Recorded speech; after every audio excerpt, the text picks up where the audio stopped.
1900 से पहले तक माना जाता था कि सभी इंसानों का खून एक जैसा ही होता है, लेकिन 1900 में ऑस्ट्रेलिया के वैज्ञानिक कार्ल लैंडस्टाइनर द्वारा इंसानों में ब्लड ग्रुप को पहली बार खोजा गया। लेकिन सभी इंसानों का ब्लड ग्रुप अलग अलग क्यों होता है, इसका पता लगाने के लिए वैज्ञानिकों ने बहुत से रिसर्च किए गए और अलग अलग तरीके इस्तेमाल किए गए, लेकिन आज तक साफ पता नहीं चल पाया है कि इंसानों का ब्लड ग्रुप अलग अलग क्यों होता है। 6 इंच का इंसानी कंकाल 2003 में चिले के अटकामा रेगिस्तान में 6 इंच का एक कंकाल मिला था जिसके मजबूत दांत थे और इसे 1970 के करीब का माना गया।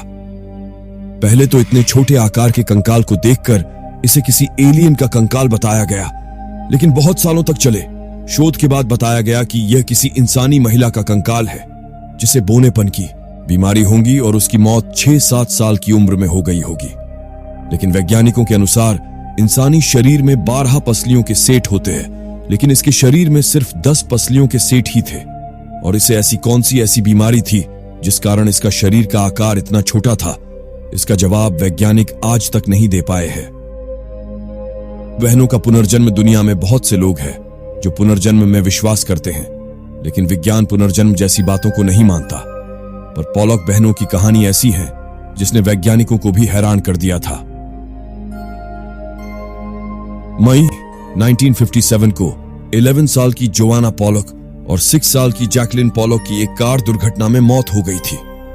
इसके बाद एक साल बाद उनकी मां ने गिलियन और जेनिफर नाम की जुड़वा बेटियों को जन्म दिया और जन्म के समय से ही उनके शरीर में ऐसे दाग थे जो जोआना और जैकलिन के भी थे। थोड़ा बड़े हुए तो और जेनिफर ने जैकलिन के खिलौने रख लिए। ऐसे और भी बहुत से इत्तेफाक थे जो उनकी पुरानी बहनों से मेल खाती थी, जैसे गिलियन का जोआना को छोटी बहन की तरह ज्यादा प्यार करना, दोनों का अपने पुराने खिलौनों को पहचानना, पुरानी जगहों को बिना बताए पहचानना, कार से बचपन से ही डरना। इनकी कहानी पता चलने के बाद इस केस को अच्छे से समझने के लिए बहुत से लोग आए, पर सभी हैरान रह गए। हालांकि उम्र बढ़ने के बाद दोनों बहनों की पिछली जन्म की यादें भी कम होती चली गई।